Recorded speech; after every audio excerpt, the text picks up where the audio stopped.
अस्सलामु अलैकुम वरहमतुल्लाहि वबरकातुहू। उम्मीद करती हूँ कि सब खैर और आफियत से होंगे। आसान कुरान एपिसोड नंबर 4 में आप सभी का इस्तकबाल है। इससे पहले वाली वीडियोस में हमने सीखा है हरूफ तहज्जी को किस तरीके से पढ़ना है, यानी अलिफ बा ता था को पढ़ने का सही तरीका। आज के इस वीडियो में हम सीखने वाले हैं मखरज किसे कहते हैं और मखरज को अदा कैसे करना है, अलिफ और हमजा का फ़र्क क्या है। चलिए वीडियो को शुरू करते हैं। सबसे पहले हम जानेंगे मखारिज हुरूफ यानी मखरज क्या होते हैं। देखिए यहाँ पर लिखा है किसी भी हर्फ का मखरज मालूम करने का तरीका ये है, हर्फ को साकीन करके उसके शुरू में हमज़ा लगा दो। तो ये जो 4 लाइनें हैं, ये 4 लाइनें आपको याद कर लेनी है और इसमें क्या लिखा गया है इसको सबसे पहले आपको समझना है। सबसे पहला वर्ड देखिए किसी भी हर्फ। अब किसी भी हर्फ से मुराद क्या है कि अरबी ज़बान का कोई भी हर्फ हो सकता है, बा हो सकता है, ता हो सकता है, जीम हो सकता है, हा हो सकता है, कोई भी हर्फ, यानी कि अलीफ से लेके या तक कोई भी हर्फ जो है उसका मखरज अगर आपको पता करना है तो उसका तरीका क्या है।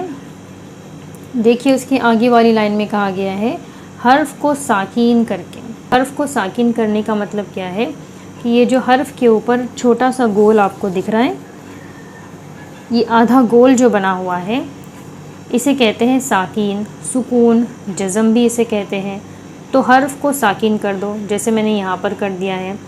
हर हर्फ को साकीन करना है। अब उसके आगे देखिए क्या कहा गया है, उसके शुरू में हमज़ा लगा दो। तीसरी बात यहाँ पर ये समझनी है कि हमज़ा क्या होता है। हमज़ा और अलीफ ये दोनों का फ़र्क आपको सबसे पहले समझना है। यहाँ पर हर्फ को साकीन कर दिया। अलीफ के ऊपर जब ज़बर, ज़ेर, पेश और सुकून आता है तो ये कहलाता है हमज़ा, इसे हम कहते हैं हमज़ा। और जब अलीफ के ऊपर कुछ भी नहीं होता, यानी अलीफ खाली होता है, ज़बर, ज़ेर, पेश अलीफ के ऊपर जब नहीं होता तो उसे हम कहेंगे अलीफ, और जब ये ज़बर, ज़ेर, पेश के साथ आएगा तो उसे हम कहेंगे हमज़ा। यहाँ तक क्लियर है। अब शुरू से लाइन पढ़ते आइए। किसी भी हर्फ का मखरज मालूम करने का तरीका ये है, हर्फ को साकीन करके उसके शुरू में हमज़ा लगा दो। जहाँ आवाज़ रुक जाए वो उस हर्फ का मखरज है, यानी कि पढ़ते वक्त आपकी आवाज़ जहाँ पर रुकेगी वहाँ से उस हर्फ का मखरज अदा होगा।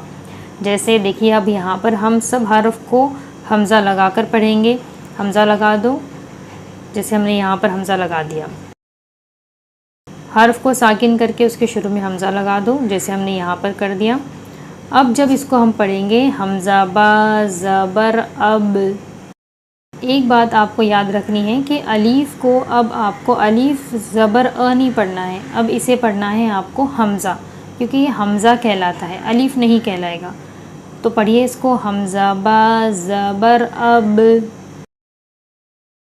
हमज़ा बा ज़ेर इब, हमज़ा बा पेश उब, अब इब उब। अभी तक हम जो पढ़ रहे थे ये सिर्फ़ और सिर्फ मखरज की डेफिनेशन थी, मखरज की तारीफ़ थी कि मखरज क्या होता है। इसके बाद वाले सारे वीडियोज़ में हम 1 बाय 1 हर मखरज को प्रैक्टिस भी करेंगे और सीखेंगे भी इंशाअल्लाह।